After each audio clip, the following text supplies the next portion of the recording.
जी जनाब, let's start question. जनाब कौन कर रहा है पहला सवाल इनसे? गालिब, गालिब साहब। कोई सवाल नहीं है। अच्छा, वजाहत। Yes sir. जी, any question? No sir. Khizar, Khizr,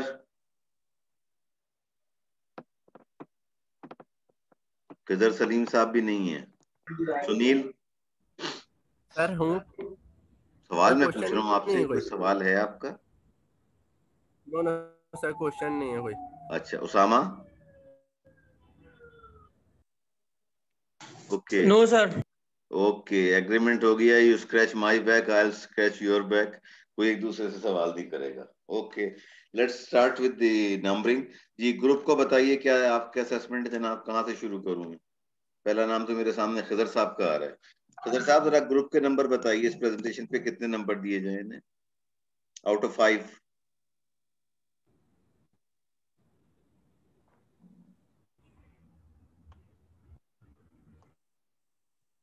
क्या हो गया भाई? मेरी आवाज नहीं आ रही है? आप लोग की आवाज नहीं आ रही है, बंद हो गई है। हेलो, तो मुझे आपकी आवाज आ रही है, बाकियों का नहीं पता। भाई आप दीजिए ना, जो जो सुन रहा है वो तो नंबर देना ग्रुप को, ताकि आगे बढ़े। सर आपकी आवाज आ रही है सर। 4 नंबर। मैं ये पूछ रहा हूँ आपसे कि आप इस ग्रुप प्रेजेंटेशन पे नंबर तो बताएं ना मुझे। कोई आदमी तो बोले। जी सर, 4 नंबर। 4। अच्छा, और वजाहत? 3.5। जवेरिया? 3.5। 3.5 सर। 3.5। सलमान साहब? 3.5। 3.5। ओके जी, sir 3.5 for group. Now what about the individuals? सबसे पहले बासित साहब बोले थे ना, आउट ऑफ 10 दीजिए बासित साहब को। सर 7। ओके, और बाकी भी 4 आदमी और 3 आदमी और भी है ना, अमीन है, राफे हैं, अरसलान है। एक ही दफा बोल देना आप। सर फिर अरसलान के भी, अरसलान के 8 और बाकी अमीन और राफे के 7। अमीन, राफे, बासित के 7, अरसलान के 8। ओके ओके, वजाहत? सर नंबर पूछ रहा हूँ आपसे मैं। सर मैंने दे दिया सर, मैंने तो दिया। अच्छा, आपने दे दिए हैं। ओके, गालिब साहब? गालिब साहब?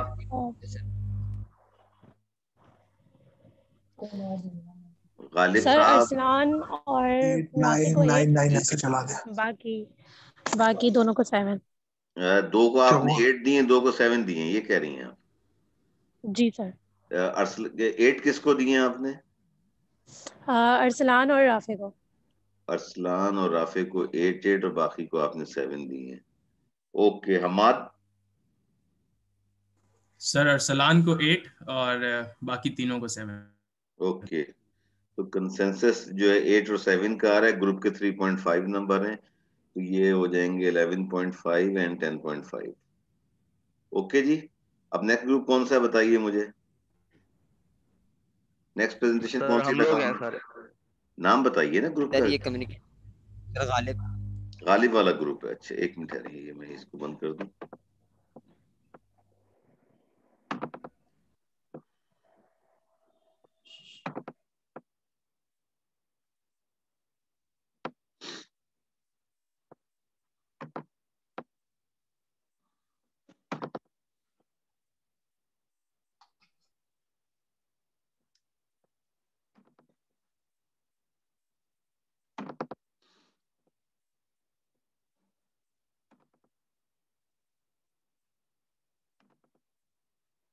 जी, who will start? अस्सलाम वालेकुम। मेरा नाम गालिब रिजवान है। मेरे साथ मौजूद हैं Hussain Ahmed Siddiqui, Khidar Salim, Javeria Tariq. Sir next slide. एक मिनट, जरा पहले मैं नाम तो लिख लूं। ये इनका नाम हुसैन है या हसन है? क्या नाम है इनका दूसरे जो है? Hussain sir Ahmed Hussain Siddiqui. Ahmed Siddiqui. Yes sir. जी बिस्मिल्लाह।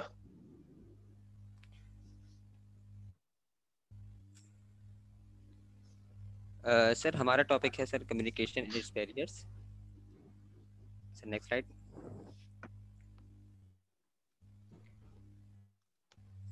बेसिकली हमारी प्रेजेंटेशन चार कैटेगरीज पे बेस कर रही है। Introduction, type, how to overcome and 7 C's।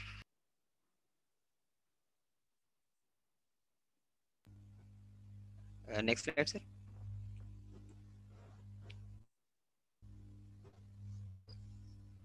Sir nowadays बहुत सारे लोग और हम सब भी प्रॉब्लम सुनने से ज़्यादा प्रॉब्लम सुनने के बाद उसको एनालाइज करने से ज़्यादा उसका रिप्लाई करने पे ज़्यादा फोकस करते हैं एज कम्पेयर कि हम उसको इसके उस स्पीकर की इंटेंशंस को जाने, वो क्या कहना चाह रहा है, वो क्या किस तरह बात करना चाह रहा है। ये समझने से ज़्यादा हम फौरन फिल बदी रिप्लाई करने को ज़्यादा फोकस करते हैं। अबे तो हम क्या ये माइक बंद कर दें प्लीज, जो पीछे हैं। अबे उसको बोल तेरे को इतना हो रहा है तो हमारे कैसे को अहमद पर्सनल मैसेज कर दे। अबे वो शाह, बात थोड़ी है। अहमद तो शाह, मैं तेरे को बात बोलो भाई, तुम इतना अंबर, बोल रहे हो तो उसको बोलो ना, उसको गालियां दो। अंबर। भाई कौन किसको गालियां दे रहा है, क्या हो गया है, खैरियत तो है? चले आगे चलें आप। Next slide sir.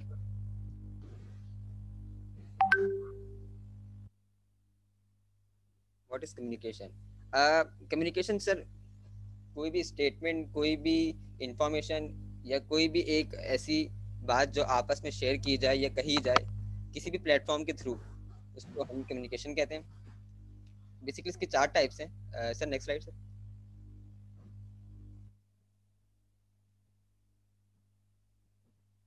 कम्युनिकेशन की चार टाइप्स हैं: verbal, non verbal, visualization and written communication.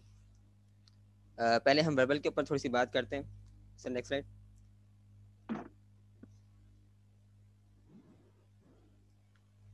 Verbal communication basically एक इस तरह की कम्युनिकेशन जो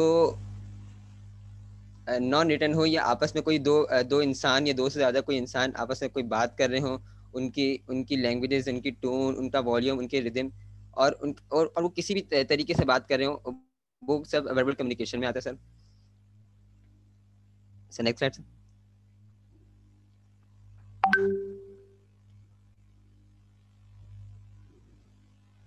नॉन वर्बल कम्युनिकेशन बेसिकली आपकी फिजिकल अपीयरेंस, आपकी बॉडी मूवमेंट, या आपसे अगर कोई नेगेटिव आपके ऊपर अगर कोई नेगेटिव स्टेटमेंट देता है तो आप उसको किस तरह रिएक्ट करते हैं, या आप खामोश हो जाते हैं, या आप उसके रिप्लाई में कुछ ऐसी बात कहते हैं जिससे कम्युनिकेशन और बढ़ती है या रुक जाती है। वो सब हमारी नेगेटिव जो बात होती है, या हमारी कोई भी पॉजिटिव इस तरह की अपीयरेंस होती है, वो सब हमारी नॉन वर्बल कम्युनिकेशन में आ जाता है।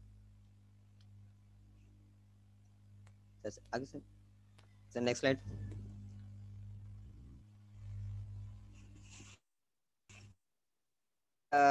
बहुत ज़्यादा कम्युनिकेशन विजुअलाइजेशन के ऊपर बेस कर रही है। ग्राफिकल इंटरफेरेंस या कोई भी इस तरह की इंटरफेरेंस जो किसी ग्राफिक्स के थ्रू रिप्रेजेंट की जाए। लाइक कोई टॉपिक है, आजकल के लोग ज़्यादातर उसके ऊपर बुक्स लिखने से ज़्यादा उसको प्रेफर करते हैं उसके ऊपर कोई मूवी बन जाए, या कोई इस तरह का ड्रामा या कोई सीरीज इस तरह की बन जाए जिसको लोग थोड़ा ज़्यादा अप्रोच करके देख सकें। तो वो थोड़ा आजकल थोड़ा ज़्यादा इम्पैक्टफुल माना जाता है as compare to other communication. Sir next slide sir.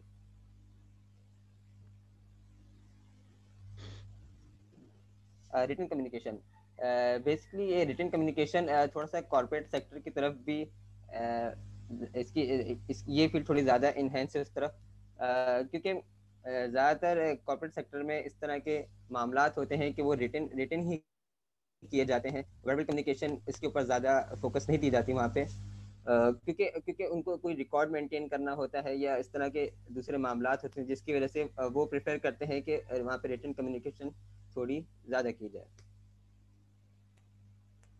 Next slide.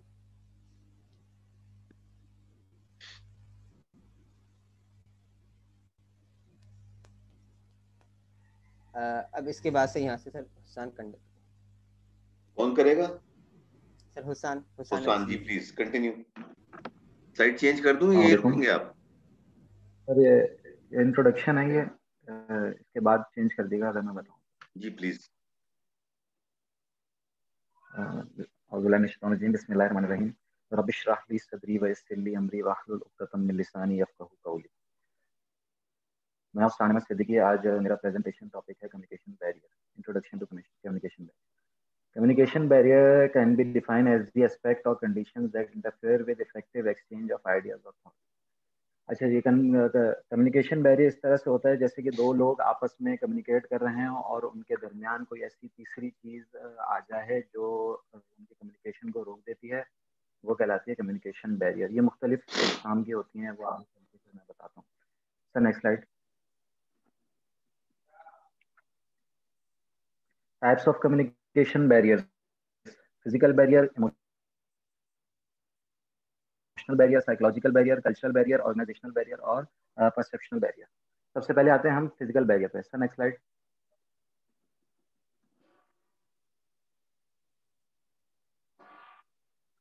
अच्छा जी, फर्स्ट पॉइंट ये है इन्वायरमेंट और क्लाइमेट चेंज। जैसा कि मैं किसी मतलब अपने क्लासमेट से मैं अगर व्हाट्सएप कॉल पे बात कर रहा हूँ और सडन बाहर कोई ऐसा मौसम क्रिएट हो जाता है, जैसे रेनी बारिश हो जाती है और जिसकी वजह से कनेक्टिविटी लॉस हो जाती है, और मैं अपने जो मतलब कोलीग हैं या मेरे जो फ्रेंड्स हैं उनके साथ अगर मैं कोऑर्डिनेट कर रहा हूँ तो मैं वो कर नहीं पाऊंगा। वो इस वजह से क्योंकि क्लाइमेट में कोई चेंजेस हुई हैं, जैसे कि बारिश हुई है और भी दूसरी चीज़ें हो जाती हैं, तो उसमें आपका कनेक्शन लॉस होने की वजह से जो आप कम्युनिकेट नहीं कर पाते, वो एक फिजिकल बैरियर होता है। सेकेंड पॉइंट आता है टाइम और डिस्टेंस। जैसे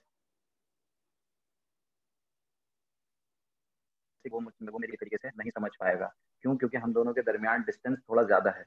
और ऐसा भी होता है कि जैसे हमारे रिलेटिव्स आउट ऑफ कंट्री रह रहे हैं, जैसे कि यूएस में है या यूरोप के किसी भी कंट्री में, तो अब हमें उनसे कम्युनिकेशन करना है, उनसे बात करनी है, उनके हालचाल पूछना है, तो हम हमारे पाकिस्तानी वक्त में यहाँ के शाम के 6 बज रहे हैं एग्जाम्पल के तौर पे, और उधर यही कुछ रात का कोई पहर है, तो हम उनसे कोऑर्डिनेट नहीं कर पा रहे।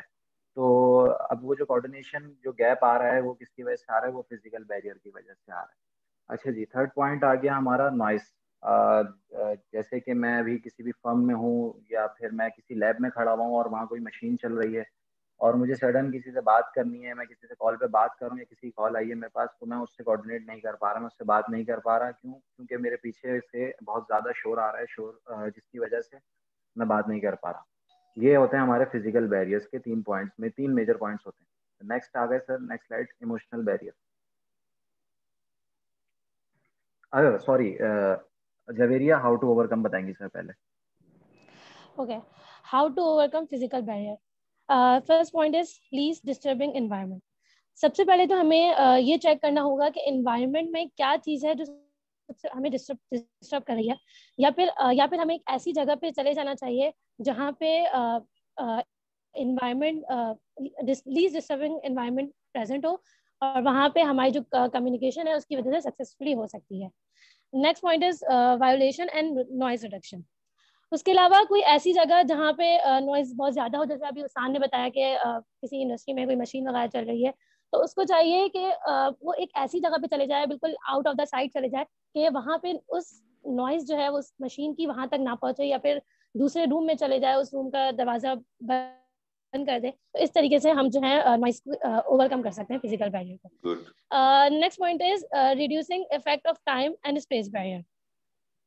कभी कभी ये होता है कि हमें जो है एक शख्स काफी दूर खड़ा हुआ है और हमें आवाज नहीं पहुंच पाती, तो ये भी हमारे पास बैरियर होता है। इसको ओवरकम इस तरीके से कर सकते हैं कि सेंडर और रिसीवर दोनों को चाहिए कि वो इतने क्लोज आ जाए कि एक दूसरे को आवाज पहुंच जाए। और अगर टाइम का कोई इशू है तो ये एक हो सकता है, फॉर एग्जाम्पल अगर यूएस, जैसे उसने बताया यूएसए में टाइम का मसला होता है, यहाँ 6 बज रहे होते हैं, वहाँ रात हो रही होती है, तो एक ऐसा टाइम आप म्यूचुअली आपस में ऐसे टाइम पे बात करें जहाँ पे दोनों इजीली कांटेक्ट हो सके। तो ऐसे हम जो है फिजिकल बैरियर को अवॉइड कर सकते हैं। Next slide sir.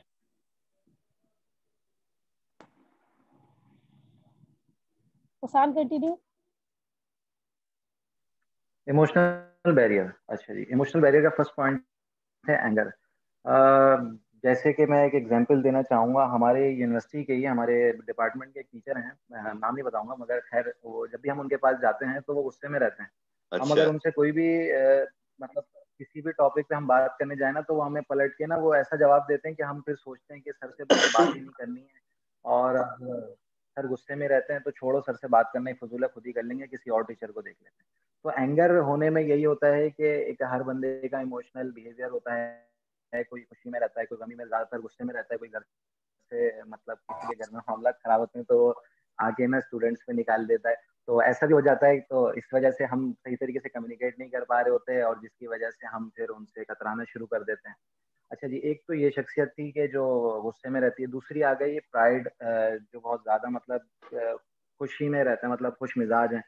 अब कोई एक ऐसा शख्स है कि मैं उससे कोई बहुत ज्यादा इंफॉर्मेशन वाली कोई बात, इंफॉर्मेटिव बात करना चाह रहा हूँ, या कोई बहुत इंपॉर्टेंट बात है, तो मैं उसको समझाना चाह रहा हूँ, मगर वो हंसी मजाक में लगा हुआ है, या फिर वो इतना ज्यादा खुश है, या फिर बहुत बहुत ज्यादा अपने आप में वो गुरूर महसूस कर रहा है कि वो मेरी बात नहीं सुन रहा, या तो उसका मजाक उड़ा रहा है, और या तो वो मतलब मेरी बात को सुनना नहीं चाह रहा ना। तो ये इमोशनल बैरियर की ये दूसरी टाइप है। अच्छा जी, और तीसरी टाइप ये आती है कि एंशियसनेस, घबराहट। बाज़ औक़ात ऐसा होता है कि मैं समझें कि मैं अभी जैसे प्रेजेंटेशन दे रहा हूँ, और अगर मैं अभी यहाँ घबरा जाऊँ तो मेरी प्रेजेंटेशन खराब हो जाएगी और मेरी नेगेटिव मार्किंग शुरू हो जाएगी। तो ये सारे इमोशनल बैरियर्स में आते हैं। Javeri, how to overcome. मैं एक मिनट जरा यहाँ आपको रोकूंगा जरा। ये आपकी जो एक्सप्लेनेशन प्राइड की है ना बेटा, ये जो आप प्राइड का जो लफ्ज जिन मायनों में इस्तेमाल होता है, वो जो आप जिस तरह उस पर्सनैलिटी को डिस्क्राइब कर रहे हैं, वो बंदा वो मगरूर है। आप उसको इस तरह कहें कि आप किसी ऐसे आदमी से बात कर रहे हैं कि जो आपकी बात को सुनने के लिए तैयार ही नहीं, उसने एक प्री कंसीव्ड आइडिया लेके बैठा हुआ है। आप कुछ भी बात कर लें, लॉजिक के ऊपर कुछ भी कर लें, वो जी आपकी बात नहीं सुनेगा। आपकी प्राइड की एक्सप्लेनेशन में थोड़ी सी कमी रह गई है। एनीवे, चलें। Okay. How to overcome emotional barrier? First point is keep your anger in control. क्योंकि जब आप हम जानते हैं, क्योंकि जब भी कोई बंदा या कोई भी शख्स गुस्से में होता है तो वो जो है गलत वर्ड्स का इस्तेमाल शुरू हो जाता है, और अपने एक्सप्लेनेशंस और जो सोल्यूशन वो देना चाह रहा होता है वो सही तरीके से नहीं दे पाता। तो अपने सबसे पहले, अगर आप किसी आपका मूड ऑफ है, आप गुस्से में हैं, तो अपने आप को सबसे पहले कूल ऑफ करें, पानी पी लें या बैठ जाएं कहीं खड़े में, तो अपने आप को पहले ठंडा करें, उसके बाद कम्युनिकेशन स्टार्ट करें। इस तरीके से हम ये इमोशनल बैरियर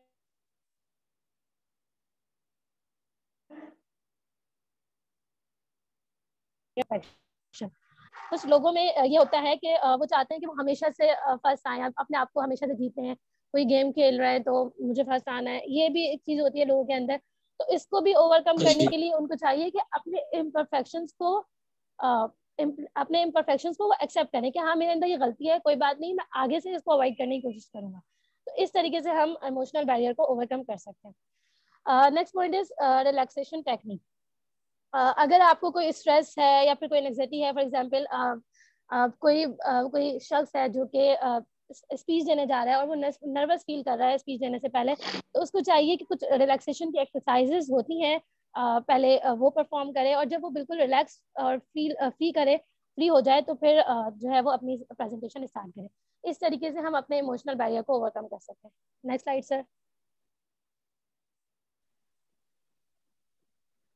साइकोलॉजिकल बैरियर का फर्स्ट पॉइंट है स्पीच डिसऑर्डर। अच्छा, दो तरह के लोग होते हैं कि जो बहुत रवानी से बोल लेते हैं, और बहुत से लोग ऐसे होते हैं कि जो रवानगी से बात नहीं कर पाते। जैसे कि अगर कोई शख्स अगर गूंगा है और मैं उससे कम्युनिकेशन करना चाह रहा हूँ, तो वो इशारों में है मुझे समझाएगा, या तो वो मुझे रिटन फॉर्म में समझाएगा।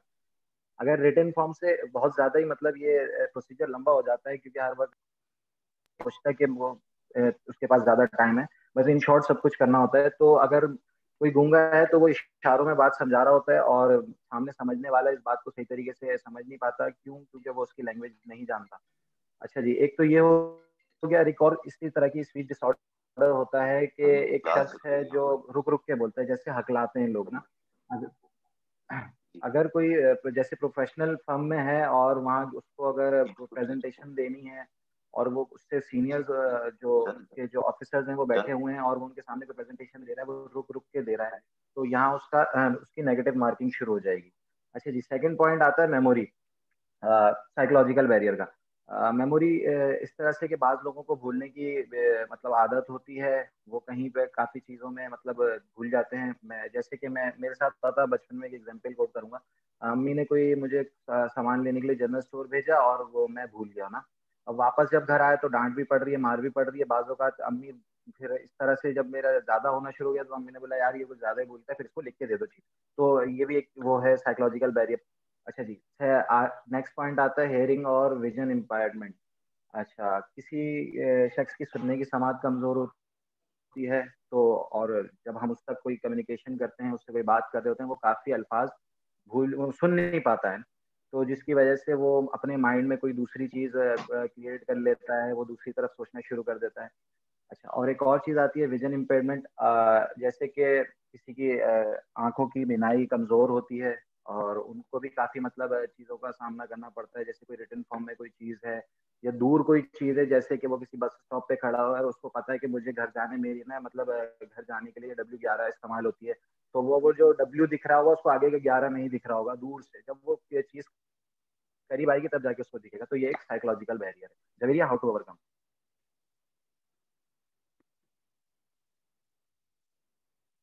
Logical barrier. Next slide sir. Okay, removing subconscious thoughts.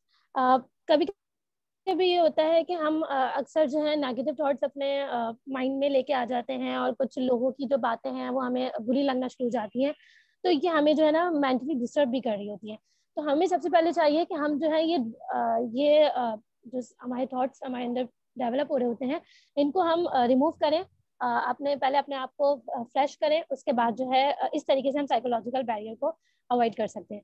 Meditation, अगर आप अपने आप को मेडिटेट करते हो, अपना माइंड क्लियर और काम रखते हो, तो it also take out negativity from your mind और पॉजिटिविटी आपकी लाइफ में इस तरीके से आ सकती है।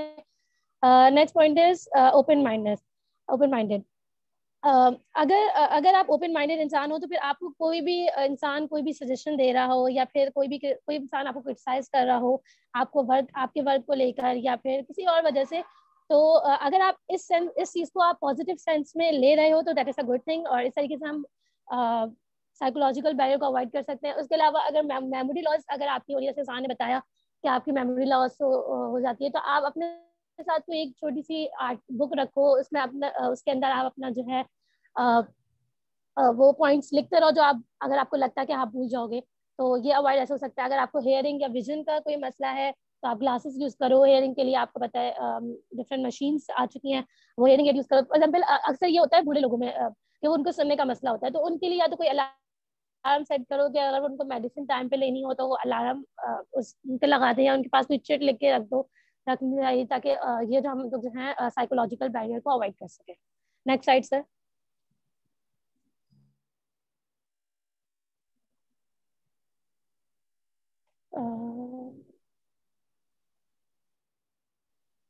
Cultural barrier. कल्चर बैरियर की सबसे पहली पॉइंट आपके सॉरी मैं रोक रहा हूँ यहाँ आपके चौथे पार्टनर कौन है, वो किस पोर्शन पे बोलेंगे? अभी तक तो आप 3 बोल रहे हैं ना, शुरू गालिब ने किया और आप लोग सर वो आप दोनों ये कर रहे हैं। बताएंगे। Yes sir, yes sir sir, वो 7 चीज बताएंगे। वो एंड में करेंगे वो।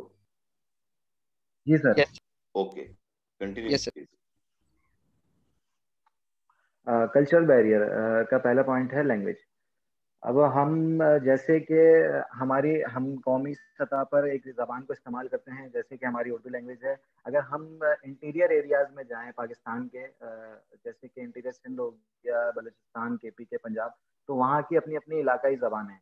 अगर हम उन लोगों से कम्युनिकेट करते हैं, जब बात करते हैं कोई किसी भी टॉपिक पे, किसी भी चीज़ पे, तो हमें काफ़ी चीज़ें समझ नहीं आ रही होती। इसकी सबसे अच्छी एग्जांपल ये है कि जैसे हम ईद उल अज़हा के मौके पर कुर्बानी के लिए जब हम गाय मंडी जाते हैं, बकरा मंडी जाते हैं जानवर खरीदने के लिए, तो वो काफ़ी जब हम उनसे बार्गेनिंग कर रहे होते हैं तो काफ़ी हमें मुश्किलात का सामना होता है, काफ़ी अल्फाजों में। तो वो इस वजह से आता है क्योंकि हम उनकी लैंग्वेज नहीं जानते। वो हमारी लैंग्वेज जानते हैं, क्योंकि ये है कौमी ज़बान, वो उसको तो जानते हैं, लेकिन वो भी अपनी इलाकाई ज़बान को जब डेली रूटीन में यूज़ कर रहे हैं, इस्तेमाल कर रहे हैं, तो वो भी काफ़ी चीज़ें उनको भी मुश्किलात का सामना होता है हमारी लैंग्वेज के साथ ना। तो ये हमारा कल्चर बैरियर में सबसे पहला और मेन पॉइंट ये है कि लैंग्वेज, वो इस वजह से क्यों हम एक दूसरे की ज़बानें नहीं जानते। सेकंड पॉइंट ये आ गया कि बिहेवियर और बिलीफ। अच्छा, अब जब हम उनकी ज़बान नहीं जानते तो हम उनके बारे में भी काफ़ी चीज़ें नहीं जानते। तो अब हमें क्या चाहिए कि हम उनकी ज़बान को पहले पहचानें, उनको पहचानें, उनसे बातचीत करेंगे। जब तक हम एक दूसरे के साथ बैठेंगे नहीं तो हमारे जो माइंड में जो मिसकंसेप्शंस हैं वो क्लियर नहीं होंगे। अच्छा, अब जब जैसे कि हमारे साथ कोई दूसरी कौमियत का बंदा बैठा हुआ है तो हमें उसके कल्चर की, उसकी लैंग्वेज की, हमें उसकी तमाम चीज़ों की रिस्पेक्ट करनी चाहिए और हमें उसके कल्चर को समझना चाहिए। अच्छा, लैक ऑफ कल्चर अवेयरनेस, वो इस वजह से, ये हर एक पॉइंट दूसरे पॉइंट से रिलेट कर रहा है, वो इस वजह से हमारे अंदर अवेयरनेस नहीं है। क्यों? हम अपनी कम्युनिटी में रहना पसंद करते हैं, हम अपनी कम्युनिटी से बाहर निकलना पसंद नहीं करते, दूसरे लोगों के साथ बैठना पसंद नहीं करते, और हम फिर सोचते हैं कि यार वो फला कौम से ताल्लुक रखता है, वो लोग ऐसे रहते हैं, वो वैसे रहते हैं। तो ये सबसे बड़ा हमारे साथ, हमारे पास हमारे मसले मसाइल यहाँ से शुरू होते हैं। अच्छा Javeria, how to overcome? Okay. How to overcome cultural barrier? First point is learn about different cultures. As we know, there are many articles or books related to different cultures, और उसके अलावा internet is the main source जिसके through हम जो हैं different cultures के बारे में, different languages के बारे में, डिफरेंट लैंग्वेजेस को हम जो है समझ सकते हैं। तो इस तरीके से अगर हम डिफरेंट कल्चर्स के बारे में पढ़ना शुरू कर दें तो हमारी जो बैरियर है कल्चरल का, ये हमारा अवॉइड हो सकता है। Next point is communicate in clear and polite manner. उसके अलावा हमारे दरमियान जो नॉन नेटिव स्पीकर्स होते हैं उनसे चाहिए कि हम जो है बहुत आराम से और इन अ पोलाइट मैनर उनसे बात करें, ताकि अगर उन्हें हमारी लैंग्वेज थोड़ी बहुत बहुत आती है तो हम लोग जिस तरीके से बात करेंगे वो उसमें कम्युनिकेशन ईजी हो जाएगी। Next point is compromise on different traditions. हमें फॉर एग्जांपल इस कॉम्प्रोमाइज ऑन डिफरेंट ट्रेडिशंस, जैसे कि मुस्लिम कम्युनिटी है, मुस्लिम कम्युनिटी में मेन जो है फ्राइडे ऑफ होता है, लेकिन अगर हमारी कंट्री में और भी डिफरेंट कम्युनिटीज होती हैं, क्रिश्चियन कम्युनिटी और हिंदुइज्म कम्युनिटी, तो उनके जो कल्चर इवेंट्स होते हैं तो हमें चाहिए कि हम उनके कल्चर इवेंट्स का एहतराम करें और उनको उनके कल्चर इवेंट्स के दिन उनको ऑफ दे दें या उनके जो भी मसला हो उनको सॉल्व कर सकें। सबसे पहली बात भी उनके कल्चरल इवेंट पे अगर मुबारकबाद दे देंगे तो बहुत अच्छी बात होगी। अगर उनको मुबारकबाद दे दें, आपकी मिसाल के तौर पे क्रिसमस आ रही है या ईस्टर है या होली है या दिवाली है, दो लफ्ज मुबारकबाद के देने से कोई फर्क नहीं पड़ता, ना आपके मजहब पे कोई फर्क पड़ेगा। सिर्फ ये होगा कि आपका उनके साथ जो एक बैरियर है वो टूट जाएगा। They will realise that you are part of, उनकी खुशी के अंदर आप शरीक हो रहे हैं। ये बहुत इंपॉर्टेंट चीज है आपने बात कही है।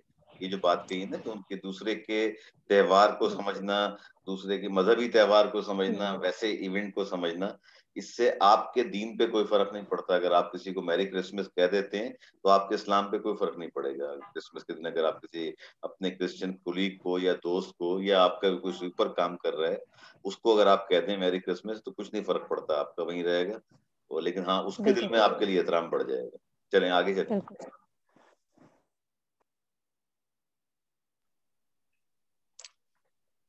अब कौन करेगा आगे? नेक्स्ट। अच्छा, नेक्स्ट स्लाइड का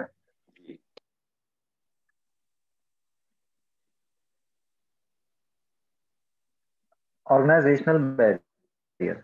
पहला पॉइंट है पुअर कोऑर्डिनेशन। अब जैसे कि किसी भी कोई एक फर्म है, वहाँ पे मैं जॉब कर रहा हूँ और मेरे अपने कोलीग्स जो हैं, जैसे मुझसे लोअर मैनेजमेंट जो है, मुझसे अपर मैनेजमेंट है, और अगर मैंने उनसे कोऑर्डिनेशन नहीं करी हुई, जैसे कि मैं प्रोडक्शन में हूँ और प्रोडक्शन के बारे में मैंने ऊपर अपने जो मुझसे जो सीनियर लेवल के जो मैनेजर है, मैंने अगर उनको उसके बारे में नहीं बताया कि सर यहाँ पे फॉल्ट हो गया, और जब प्रोडक्शन हो गई, जब चीज़ें निकल आई बाहर, जब सामान सब कुछ बन गया, तैयार हो गया, तो फिर वहां पे जाके मसले मसाइल शुरू हो जाएंगे। क्यों? क्योंकि मैंने कोऑर्डिनेट नहीं किया अपने हायर अथॉरिटी से, और क्योंकि जो जो गलती हुई है पीछे हम लोगों से और वो जो मिसकंसेप्शन हुआ है उसकी वजह से जो प्रोडक्ट खराब हुआ है उसके बारे में मैंने अगर आगे नहीं बताया तो वहाँ पे भी एक मसले मसाइल पैदा हो जाते हैं। तो ये ऑर्गेनाइजेशनल में सबसे पहला बैरियर यही आता है कि वो मिसकोऑर्डिनेशन और एक दूसरे को सही तरीके से हम कोऑर्डिनेशन नहीं कर रहे होते। और सेकंड पॉइंट आता है स्टेटस और पावर कॉन्शियसनेस। क्या इसमें होता ये है कि अगर लोअर एम्प्लॉय है जैसे कि लेबर है, वो थोड़ा सा मतलब उसका और उसके जो सीनियर लेवल के जो लोग हैं वो उनसे कोऑर्डिनेट नहीं कर सकता। क्यों? क्योंकि एक ऑर्गेनाइजेशन में हर ऑर्गेनाइजेशन में एक प्रॉपर वर्किंग होती है और प्रोफेशनल वर्क होता है। जैसे कि लेबर हायर मैनेजमेंट यानी मतलब जीएम और रीजनल मैनेजर होगा या सीईओ से वो बात नहीं कर सकता, कोऑर्डिनेशन नहीं कर सकता। तो जिसकी वजह से सबसे अहम ये मसला आता है। और दूसरा जैसे कि अपर मैनेजमेंट है वो भी लोअर मैनेजमेंट से डायरेक्ट वो नहीं करती। अगर कोई जैसे कि मैंने भी बताया कि कोई प्रोडक्ट खराब निकल आया तो वो डायरेक्ट लोअर मैनेजमेंट से बात नहीं करेंगी, वो अपने अपने बाद या अपने नीचे वाले जो मैनेजर्स होंगे उनसे वो कोऑर्डिनेट करेंगे। तो ये हर ऑर्गेनाइजेशन में ये भी एक बैरियर आता है। अच्छा जी, थर्ड पॉइंट आ गया ऑर्गेनाइजेशनल स्ट्रक्चर। हर ऑर्गेनाइजेशन के मुख्तलिफ डिपार्टमेंट होते हैं, जैसे सीआरटी कम्युनिकेशन रिसोर्स डिपार्टमेंट हो गया। और जैसे हमारी यूनिवर्सिटी में है, अगर हम देखें तो हमारी स्टूडेंट अफेयर्स डिपार्टमेंट है। तो एक डिपार्टमेंट दूसरे डिपार्टमेंट से डायरेक्ट कोऑर्डिनेशन नहीं करता। क्यों? क्योंकि हर ऑर्गेनाइजेशन का एक अपना वो है, क्या कहते हैं, हर ऑर्गेनाइजेशन में एक बैरियर आता है। और क्या कहते हैं वो, जैसे कि एक डिपार्टमेंट को दूसरे डिपार्टमेंट तक चीज पहुंचानी है तो उसमें कोई तीसरा बंदा इनरोल्ड होगा जो चीज को ओवरकम करेगा। तो ये था organisational barrier. Javeria, how to overcome? Okay, how to overcome organizational barrier. First point is improving interpersonal relations. किसी भी ऑर्गेनाइजेशन में अगर हम अपने को-वर्कर के साथ, मैनेजर जो है को-वर्कर के साथ अच्छी इंटरपर्सनल रिलेशंस रखेगा तो उनके दरमियान जो है म्यूचुअली अंडरस्टैंडिंग डेवलप होगी ऑर्गेनाइजेशन में। और वो वर्कर्स हैं वो इजीली जो ऑर्गेनाइजेशन का गोल होगा वो इजीली अकॉम्प्लिश कर पाएंगे। Next point is empathetic listening. जैसे कि अगर मैनेजर का रिलेशन जो है अपने को वर्कर के साथ बहुत अच्छा हो जाता है तो जो को वर्कर्स होंगे वो इजीली अपने प्रॉब्लम्स जो है वो मैनेजर से वो कह सकेंगे, अपने इमोशंस को बता सकेंगे। अगर उन्हें कोई मसला है, कोई काम में मसला है, कहीं जाना है तो वो इमरजेंसी में जाना है तो इजीली वो आपस में बात कर सकेंगे। Next point is using proper language. Organisational barrier को ख़त्म करने के लिए मैनेजर्स को ये चाहिए कि जब फॉर एग्जांपल कोई एक इंटर्न आता है, कोई न्यू एम्प्लॉय आता है जॉब करने के लिए किसी ऑर्गेनाइजेशन में, तो वहाँ की सीनियर एम्प्लॉयज़ को चाहिए कि वो उसके साथ बहुत अच्छे से शुरू में बिल्कुल, क्योंकि वो बिल्कुल एक एंट्री लेवल का बंदा है, उसके साथ बहुत आसान लफ्जों में बात करें, कोई टेक्निकल टर्म उसके साथ यूज ना करें या कोई डिफिकल्ट चीज उसको नहीं बोलें जिसके लिए उससे मुश्किल हो जाए। तो इस तरीके से हम जो है अगर आप प्रॉपर लैंग्वेज यूज कर सकेंगे तो इससे हमारा ऑर्गेनाइजेशनल बैरियर खत्म हो जाएगा। Lack of information feedback. उसके अलावा कम्युनिकेशन, हमें पता है टू वे प्रोसेस होता है तो हमें फीडबैक देना बहुत ज़रूरी होता है। इससे ये पता चलता है सामने वाले को कि हम कि उसकी कम्युनिकेशन, उसकी बात जो है वो प्रॉपर वे में दूसरे तक कन्वे हो रही है, नहीं हो रही है। तो ये ओवरकम है ऑर्गेनाइजेशनल बैरियर को खत्म करने के लिए। Next slide sir.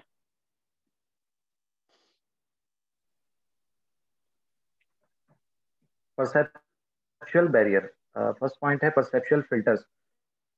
अच्छा जी, इसकी एग्जांपल इस तरह से है कि जैसे कि हम लोग इंटर्नशिप के लिए या जॉब के लिए अप्लाई करते हैं और हमें वहां से कॉल आती है कि आपका इंटरव्यू है और आप फला फला दिन आ जाएं।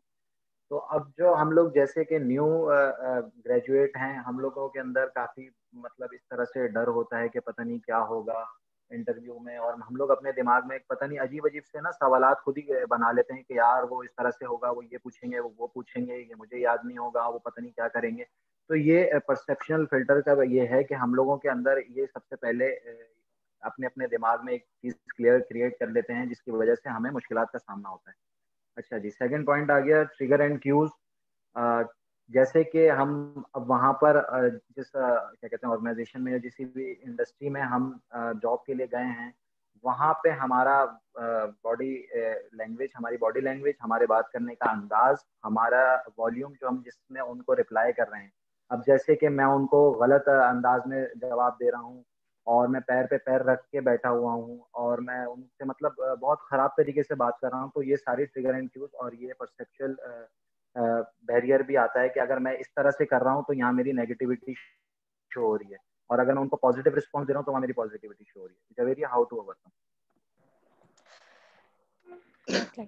हाउ टू मेरिया, ओवरकम एक परसेप्शन। मिनट में आपको रोक रहा हूँ, मेरे पास 4 मिनट रह गए हैं, इसमें आप ये स्लाइड खत्म कर लें, फिर मुझे वापस जाना पड़ेगा, जूम का time is running out and we will come continue after that study. ये स्लाइड आप खत्म कर लें। ठीक है sir. First point is start by listening to others. हम लोग जैसे उस्मान ने बताया कि परसेप्शन खुद ही से हम लोग बना लेते हैं। मैं आपको एक एग्जांपल देती हूँ अपनी क्लास की। जैसे हमारे टीआरडब्ल्यू का सेशन जब स्टार्ट हुआ था तो सर नुमान ने हमारा 2 सेशंस लिए थे। फिर जब हमें पता चला कि दूसरे टीचर आ रहे हैं हमारे लिए, तो हमने, हो सकता है बहुत से बच्चों ने खुद ही से अजम्पशन कर ली थी कि पता नहीं टीचर कैसे होंगे, किस तरीके से होंगे।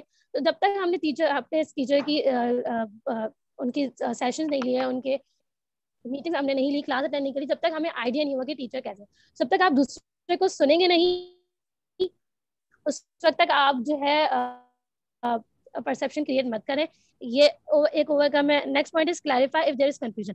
अगर आपको किसी चीज में कंफ्यूजन है तो आप उस बार बार क्वेश्चन पूछें। फॉर एग्जाम्पल, अगर हमें कोई न्यूमेरिकल नहीं समझ आ रहा होता है या कोई टॉपिक नहीं समझ आ रहा होता है, तो जब तक हमें नहीं समझ आता तब तक हम लोग उसको समझ नहीं लेते हैं। लेकिन जैसे ही हमें वो टॉपिक समझ आ जाता है, क्वेश्चन हम लोग पूछते हैं टीचर से, हमें ये नहीं समझ आ रहा, लेकिन जैसे ही हमें वो टॉपिक समझ आ जाता है वो हमारे लिए ईजी हो जाता है। तो इसलिए हम कहते हैं कि कंफ्यूजन को दूर करने के लिए क्लैरिफाई जितने क्वेश्चन हो सकते हैं करो। एक ये तरीका होता है परसेप्चुअल बैरियर को ओवरकम करने का। Next point is ignoring false fear. कभी कभी हम लोग खुद से एक हैं जो कि होता ही नहीं है। ऐसी भी चीजों को हम इग्नोर करना चाहिए।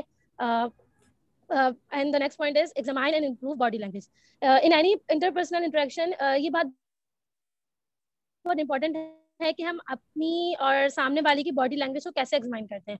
कि हम सामने वाले की बॉडी लैंग्वेज से हमें पता चल जाता है कि वो किस तरीके का प्रेजेंटेशन दे रहा है, उसका कॉन्फिडेंस कैसा,